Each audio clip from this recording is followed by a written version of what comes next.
close your eyes, think back in your mind's eye to like 12-year-old Rocky Lombardi. Like, what's going on in your life at 12 years old? Where are you at? Who are your friends? What are you up to? It's a long time ago. It's 12 years old. I can still remember 12. Man, it's not that long for you. 12 years old. So let's see. I would have been in 6th grade. Yeah, I'd say 6th, right? 7th, maybe summer of 6th grade. Yeah. What's So Rocky doing? I was living in Cedar Rapids at the time. Wasn't even in Des Moines yet. All right. Living in Cedar Rapids, I was doing a lot of different sports. I was in show choir. Shocking. Back in 6th, 7th grade. Oh, you got a voice? No. not as much as I used to.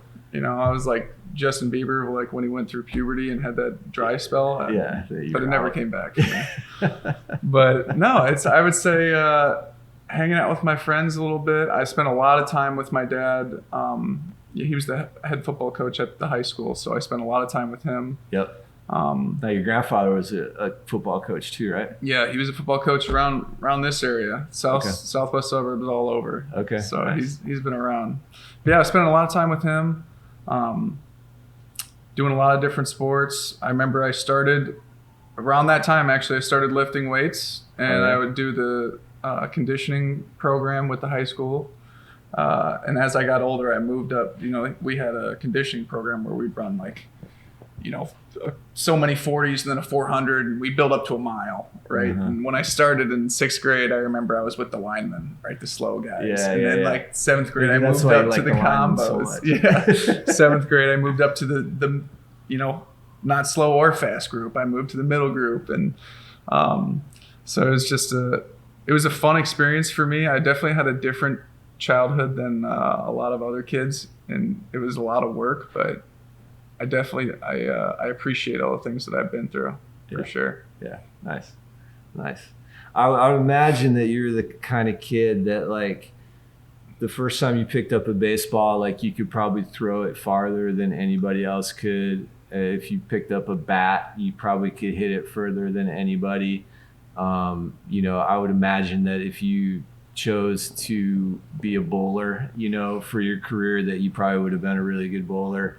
You know, that's just kind of like this, like, I feel like that's who you are as an athlete. Like, is that true? Like, were you like pretty natural, or was it a lot of work that went into it? I would say there's definitely some level of natural athleticism that, you know, I've been blessed to, like you said, pick up a bunch of different things, and you just know how to do it. Like, right. I don't know how, but you just know. Yes. But I think also part of it's credit to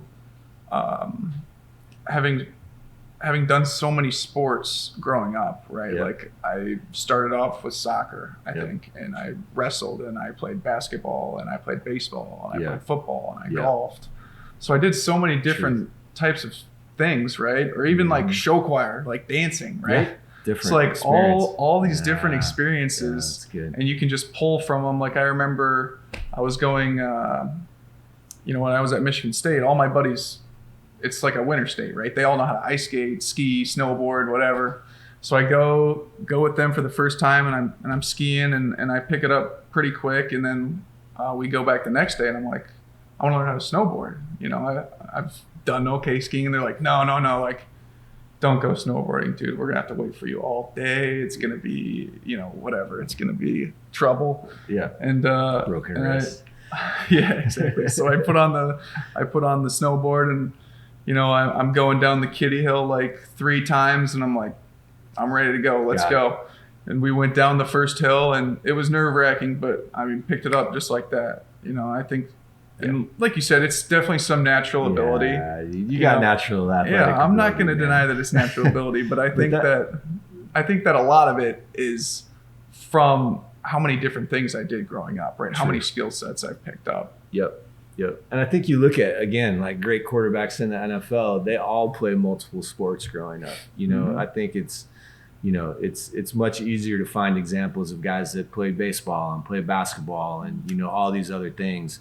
And that translates so well into, like, the quarterback position. Mm-hmm. And then what else you said, like, so you got that natural athletic ability that I think is at a really, I've seen you play different sports, and especially seeing you golf. Like, you can't just play golf as often as you do and be as good as you are without athletic ability. But then I love what you mentioned about like the work ethic, you know, like, and boy, if you combine like natural athletic ability with work ethic, and then a person that understands how to deal with people, like, yeah, that's a winning combination. Maybe that's it. Maybe we just defined it. Yeah, that might be it. That might be it. But yeah, the multiple sports things, that's a problem in youth sports right now, I think, is so many people are trying to specialize in their individual sports, and they're like 12, 13, 14 years old. Yeah, you got to pick so early now. It's like, and you know, like for me, for example, I didn't have a quarterback coach until I got here. So my fourth year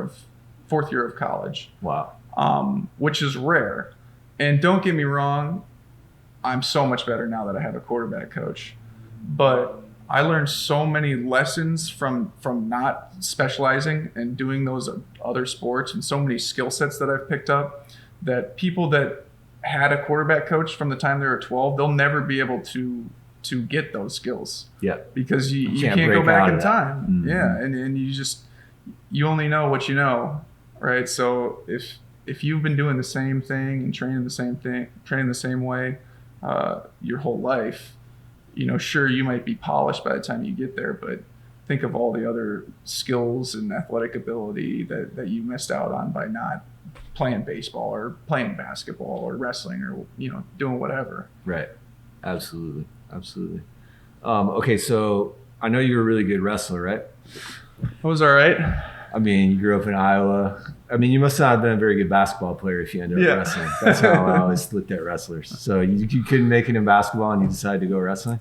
I never really was a basketball guy. I started wrestling when I was like 6, 7 years old, maybe. Okay, so that just... Yeah. My dad was a wrestler, and he threw me in there, and you know, I don't know if I would say I fell in love with it, but I Talk about hard work. Yeah. Man. Work ethic. The wrestlers that I saw, like, those are the hardest working athletes, I feel like. Yeah, I mean, you look at college wrestlers and like 90% of them are psychopaths. Yeah. You know, and like, yeah, credit to them. Yeah.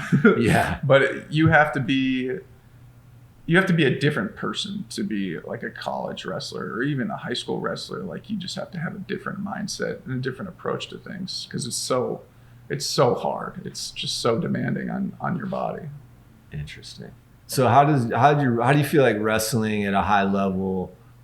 Because you were at a high level wrestler, right? Yeah. I mean, you weren't just like average Joe.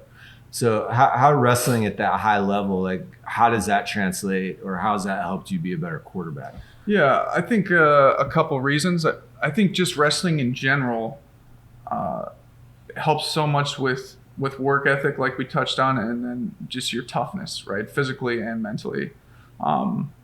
There's a lot of physical pain in wrestling. You know, I mean, you got the conditioning, and just even practice is just so tough. Like, there's never an easy day. You're always going to be out of breath. You're always working your body. Guys are like throwing up in trash cans type stuff, right? Yeah. And you're always working your body to exhaustion. So I think that being physically tough 100% comes from wrestling.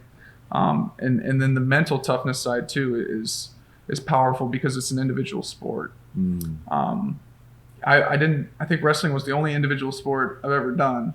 But it's just you versus the other guy, right? And it's a very it's a physical game, right? And it's you versus the other guy. Who's tougher? Who's stronger? Who's faster? That's why I never would have related like the mental game to a sport like wrestling. Mm-hmm. But it's very interesting that you said that. Yeah, you really learn how to handle success and failure really well. I think I learned a lot about myself through my failures in wrestling, and how to control my temper, you know, how to bounce back from a loss, right? Because, you know, I've lost football games in my career. Don't get me wrong, that hurt, but there's nothing worse than losing a wrestling match. I mean, the pain, the mental pain that you go through losing a wrestling match is unmatched. But you learn how to deal with it, and you learn how to grow from it, and that's really tough for people to do in a lot of aspects of their life. Yeah. Yeah. Wow. Shout out to wrestling. Shout out to wrestling. No doubt. That's amazing.